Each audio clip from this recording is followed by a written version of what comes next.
ನಾಡಿನ ಜನತೆಗೆ ನಮಸ್ಕಾರ.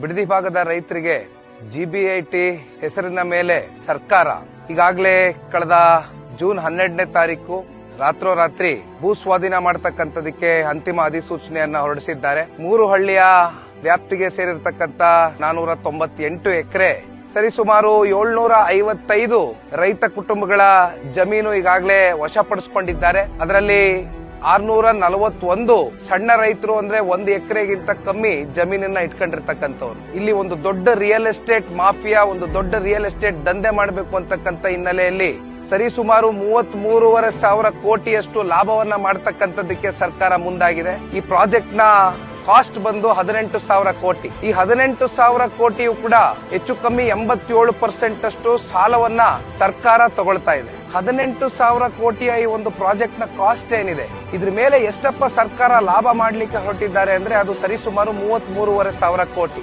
ರೈತರ ಹೊಟ್ಟೆ ಮೇಲೆ ಹೊಡೆದು ಒಂದ್ ಕಡೆ ರಿಯಲ್ ಎಸ್ಟೇಟ್ ಮಾಫಿಯಾಗೆ ಮತ್ತಷ್ಟು ಉತ್ತೇಜನೆಯನ್ನ ಕೊಟ್ಕೊಂಡು ಸರ್ಕಾರ ಯಾರಿಗೆ ಲಾಭ ಮಾಡಕ್ ಹೊರಟಿದೆ ಅಂತಕ್ಕಂಥದ್ದು ಇವತ್ತು ನಾವು ನೀವೆಲ್ಲರೂ ಆಲೋಚನೆ ಮಾಡಬೇಕಾಗಿರ್ತಕ್ಕಂಥ ವಿಚಾರ. ಇವತ್ತು ನಾನು ನಿಂತಿರ್ತಕ್ಕಂಥ ಜಾಗ ಈಗಾಗಲೇ ಹಲವಾರು ಸೋಷಿಯಲ್ ಮೀಡಿಯಾ ಪ್ಲಾಟ್ಫಾರ್ಮ್ ಗಳಲ್ಲಿ ತಾವು ನೋಡಿರ್ತೀರಿ. ಹಿಂದೆಗಡೆ ತಿರುಗಿ ನೋಡಿದ್ರೆ ಸರಿಸುಮಾರು ಈ ಯೋಜನೆಯಿಂದ ನಮಗೆ ಹೆಚ್ಚು ಕಮ್ಮಿ 10 ಲಕ್ಷಕ್ಕೂ ಹೆಚ್ಚು ಗಿಡ ಮರಗಳು ಹಾನಿಯಾಗ್ತಕ್ಕಂಥದ್ದು ಬಹಳ ಸ್ಪಷ್ಟ.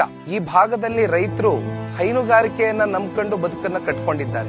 5 ರಿಂದ 6 ಲಕ್ಷ ಲೀಟರ್ ಪ್ರತಿ ತಿಂಗಳು ಕೂಡ ಇಲ್ಲಿಂದ ಹಾಲನ್ನ ಉತ್ಪಾದನೆ ಮಾಡಿ ಜೀವನವನ್ನ ಸಾಗಿಸ್ತಾ ಇರ್ತಕ್ಕಂಥ ಸಾವಿರಾರು ಜನ ರೈತ ಕುಟುಂಬಗಳು ಇವತ್ತು ಬದುಕನ್ನ ಕಟ್ಕೊಂಡಿರ್ತಕ್ಕಂಥದ್ದು ನಾವು ನೋಡಬಹುದು. ಅಷ್ಟೇ ಅಲ್ಲ, 50% ಗಿಂತ ಹೆಚ್ಚು ರೇಷ್ಮೆಯನ್ನ ಬೆಳೀತಕ್ಕಂಥವ್ರು, ತೋಟಗಾರಿಕೆಯನ್ನ ಮಾಡತಕ್ಕಂಥದ್ದು ಇವತ್ತು ಇಂಥ ಒಂದು ಬಡ ರೈತರ ಒಂದು ಹೊಟ್ಟೆ ಮೇಲೆ ಹೊಡಿತಕ್ಕಂಥದಕ್ಕೆ ಸರ್ಕಾರ ಏನು ಮುಂದಾಗಿದೆ. ಈ ನಾಡಿನ ಒಬ್ಬ ಜವಾಬ್ದಾರಿಯುತವಾದಂತಹ ಒಂದು ಪ್ರಜೆಯಾಗಿ ಇದೇ ತಿಂಗಳು ಮುಂದಿನ ವಾರ ಜೂನ್ 21ನೇ ತಾರೀಕು ಭಾನುವಾರದ ದಿನದಂದು ನಮ್ಮ ಭೂಮಿ ನಮ್ಮ ಹಕ್ಕು ರೈತರ ಪರವಾಗಿ ಒಂದು ಪಾದಯಾತ್ರೆಯನ್ನ ಹಮ್ಮಿಕೊಂಡಿದ್ದೇವೆ.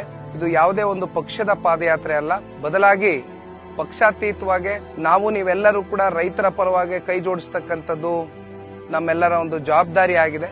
ವಿಶೇಷವಾಗಿ ರೈತರು ಈ ಒಂದು ಪಾದಯಾತ್ರೆಯಲ್ಲಿ ಬಂದು ಭಾಗವಹಿಸುವ ಮೂಲಕ ಇವತ್ತು ನಿಮ್ಮ ಭೂಮಿ ನಿಮ್ಮ ಹಕ್ಕನ್ನ ಸರ್ಕಾರ ಏನು ಕಸ್ಕೊಳ್ಳಕ್ ಹೋಗ್ತಾ ಇದೆ, ಅದರ ವಿರುದ್ಧವಾಗಿ ನಾವು ನೀವೆಲ್ಲರೂ ಕೂಡ ಹೋರಾಟ ಮಾಡುವ ಮೂಲಕ ಮತ್ತೆ ನಿಮ್ಮ ಭೂಮಿಯನ್ನ ನಿಮ್ಗೆ ವಾಪಸ್ ಉಳಿಸ್ಕೊಳ್ತಕ್ಕಂಥ ನಿಟ್ಟಿನಲ್ಲಿ ನಾವೆಲ್ಲರೂ ಕೂಡ ಹೋರಾಟವನ್ನ ಮಾಡೋಣ ಅಂತಕ್ಕಂಥದ್ದನ್ನ ಈ ಸಂದರ್ಭದಲ್ಲಿ ಹೇಳ್ತಾ ಬೃಹತ್ ಪಾದಯಾತ್ರೆಯನ್ನ ಹಮ್ಮಿಕೊಂಡಿದ್ದೇವೆ. ಜೂನ್ 21ನೇ ತಾರೀಕು ಭಾನುವಾರದ ದಿನ ತಾವೆಲ್ಲರೂ ಕೂಡ ಬಂದು ಭಾಗವಹಿಸಬಹುದು. ಧನ್ಯವಾದ.